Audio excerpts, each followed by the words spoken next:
Hello बच्चों, नमस्कार। Today we will discuss about glycolysis through revision. देखते हैं।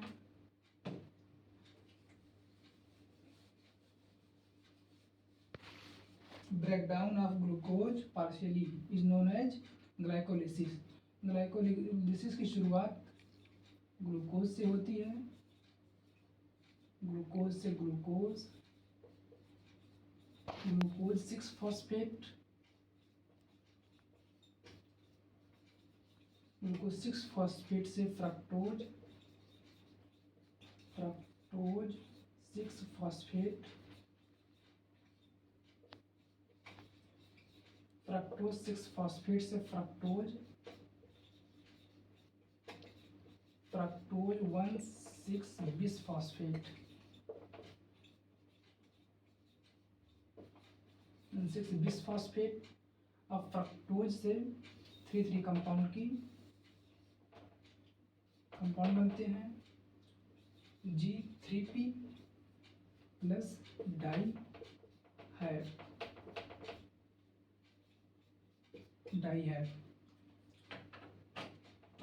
डाई हैव का पूरा नाम होता है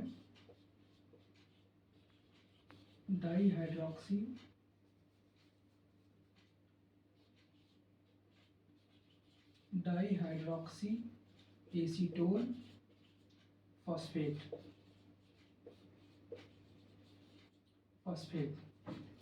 जो कि इंटरकन्वर्टिबल होता है। इस पे ट्रायोज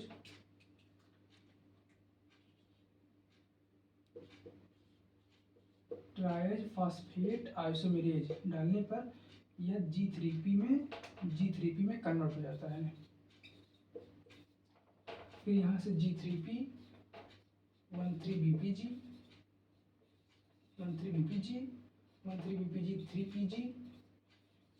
3PG से 2PG से पेप। और यहाँ देख लेते हैं, यहाँ भी G3P से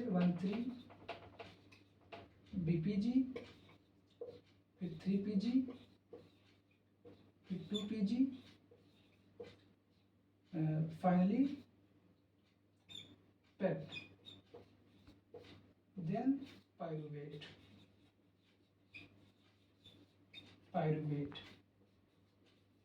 पायरुवेट को ही हम पायरुविक एसिड भी कहते हैं।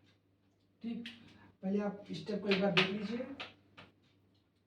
ग्लूकोज से ग्लूकोज 6-फॉस्फेट बना, ग्लूकोज 6-फॉस्फेट से फ्रक्टोज 6-फॉस्फेट, फ्रक्टोज 6-फॉस्फेट से फ्रक्टोज 1,6-बिसफॉस्फेट, और फ्रक्टोज 1,6-बिसफॉस्फेट। फिर यहाँ से 6 कार्बन का कंपाउंड 3 कंपाउंड में कन्वर्ट हो जाता है। डाईहैप एंड G3P। ठीक, ग्लिसरैल्डिहाइड 3-फॉस्फेट है ये, ग्लिसरैल्डिहाइड 3-फॉस्फेट। यहाँ आप लोग नोट कर लीजिए, ग्लिसरैल्डिहाइड फॉस्फेट।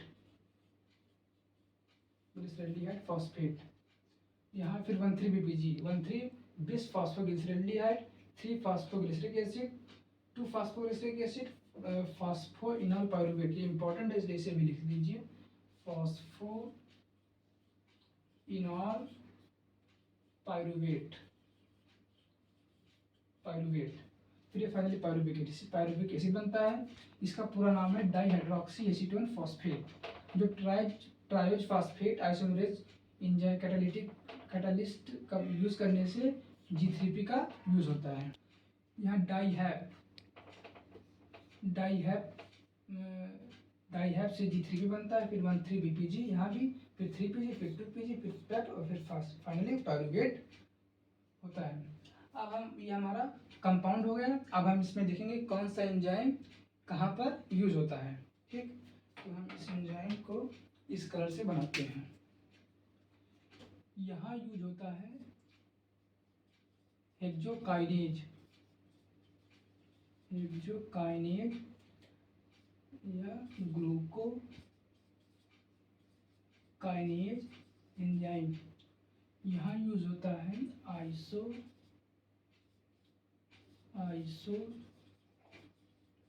एंजाइम। यहाँ यूज होता है फास्फो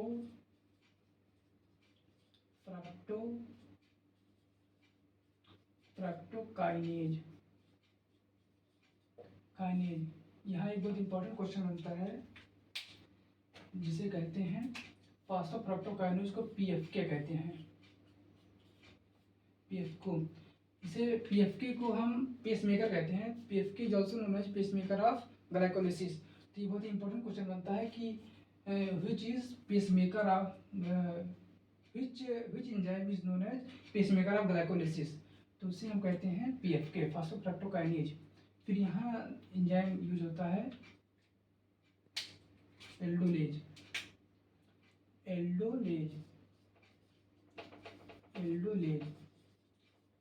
के द्वारा ये सब टूट जाते हैं।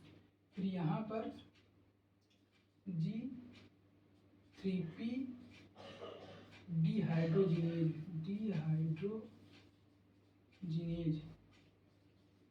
एंजाइम यूज होता है। और फिर यहाँ 3PG से 2PG म्यूटेज एंजाइम यूज होता है। यहाँ फिर इनोलेज PG से पेप बनाने के लिए इनोलेज एंजाइम लगता है। और पेप से पायरुवेट बनाने पर पायरुवेट काइनेज एंजाइम का यूज होता है। और यहाँ 1,3-BPG से 3PG बनाने पर काइनेज इनका यूज करते हैं। ठीक, अभी हमारा हो गया। अब यहाँ भी वैसे लिख देते हैं। यहाँ एंजाइम लगा G3P डिहाइड्रोजिनेज। यहाँ भी लगा काइनेज।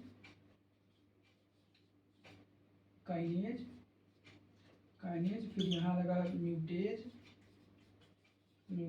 यहाँ लगा इनोलेज। यहाँ लगा पायरुवेट काइनेज।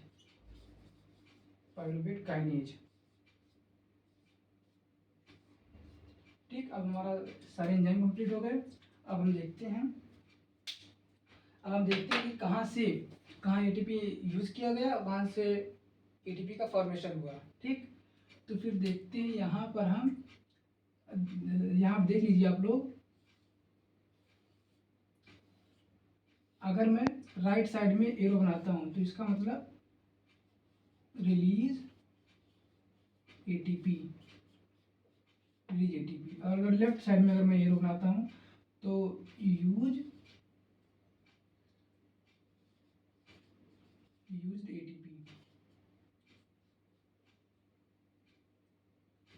एटीपी।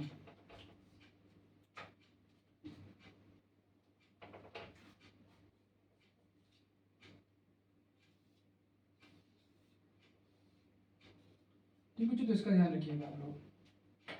हम शुरू करते हैं। यहाँ लगता है एटीपी, एक एटीपी यहाँ लगता है और फिर एक एटीपी यहाँ लगता है। और फिर एटीपी का फॉर्मेशन होता है। एटीपी का फॉर्मेशन यहाँ होता है। और क्योंकि यहाँ रेड से यहाँ भी लिखा हुआ है तो इसलिए हम इस कलर का यूज करते हैं यहाँ।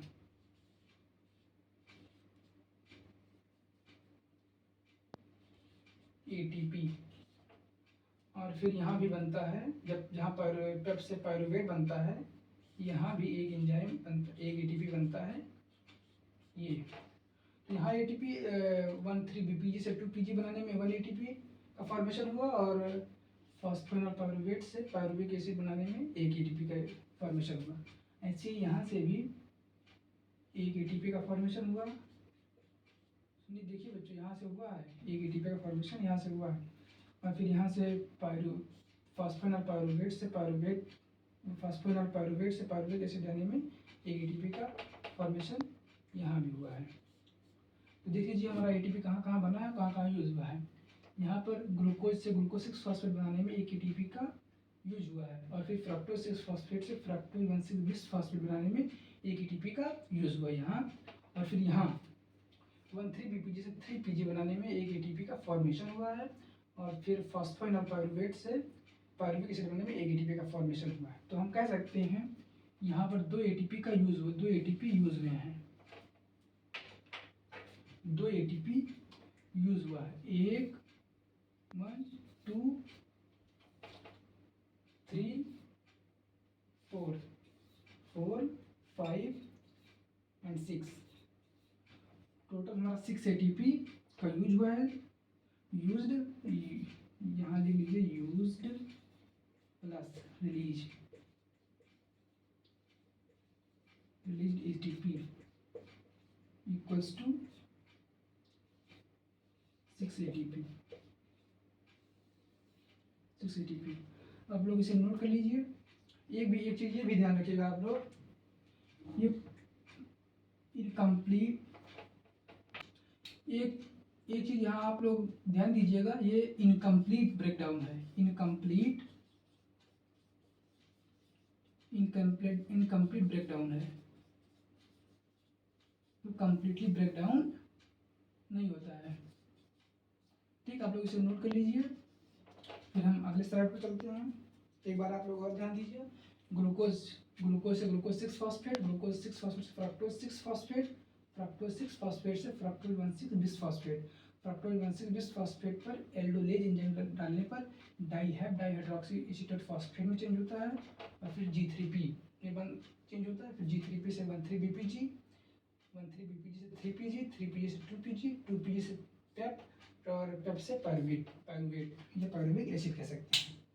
ठीक है, हम दूसरे स्लाइड पे जाते हैं। आप लोग नोट कर लीजिए एक बार, जहाँ दिक्कत हो आप इसे याद रखिएगा। आप लोग PFK को हम पेसमेकर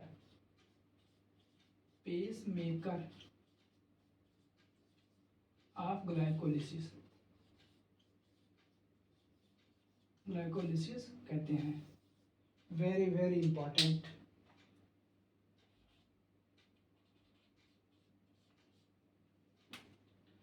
ठीक है, हम अगले स्लाइड पे जाते हैं।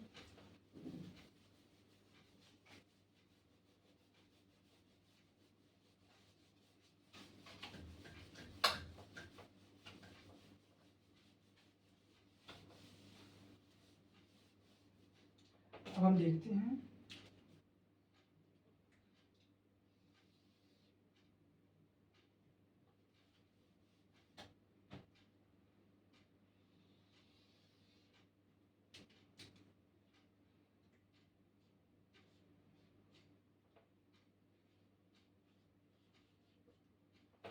इसे हम बीच में बनाते हैं ताकि आप लोग को अच्छे से समझ में आए।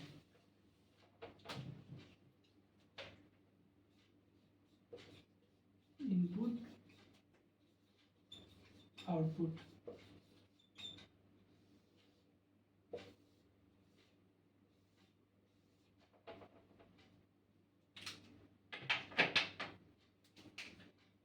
वन ग्लूकोज इक्वल्स टू, एक ग्लूकोज हम लगाते हैं, इनपुट देते हैं, तो फिर हमें 2 पायरुविक एसिड का फॉर्मेशन होता है। ठीक, यहाँ 2 ATP देते हैं इनिशिएशन के लिए यूज करते हैं, तो हमें यहाँ 4 ATP 2 NADH 2H2O का फॉर्मेशन होता है। यहाँ देखिए आप लोग, ये हो गया हमारा इनपुट और आउटपुट के प्रोसेस। अब हम देखते हैं net gain equals to,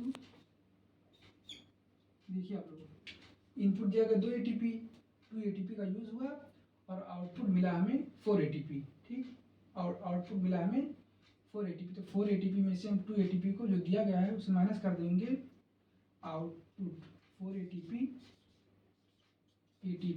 minus 2 ATP equals to 2 ATP। 2 ATP का हमें नेट गेन होता है। ठीक, और आप लोग से एक क्वेश्चन और भी पूछ सकता है, ये जो 4 ATP है ये सबस्ट्रेट लेवल पर है, substrate level phosphorylation phosphorylation, phosphorylation इसे SLP भी कहते हैं। मतलब how many ATP forms during SLP, 4 ATP लिखेंगे। और एक कॉन्सेप्ट और आता है, आप लोग ध्यान दीजिए,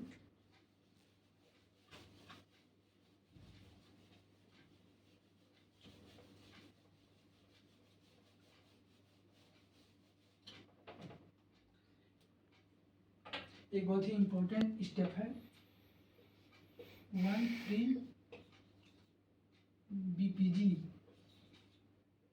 से जब 3PG का फॉर्मेशन होता है, 3PG का फॉर्मेशन होता है, तो यहाँ से एक NADH का फॉर्मेशन होता है। यहाँ पर एक NADH का फॉर्मेशन होता है और यहाँ एंजाइम वर्क करता है G3P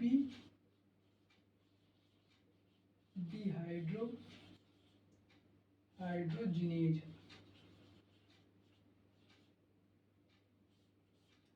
ये एंजाइम वर्क करता है, ये बहुत ही एक इम्पोर्टेंट स्टेप है, इसे आप लोग याद रखिएगा।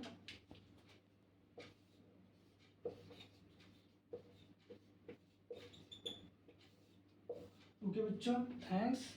आज के लिए यहाँ तक, और आगे हम कल की क्लास में पढ़ेंगे। थैंक्स।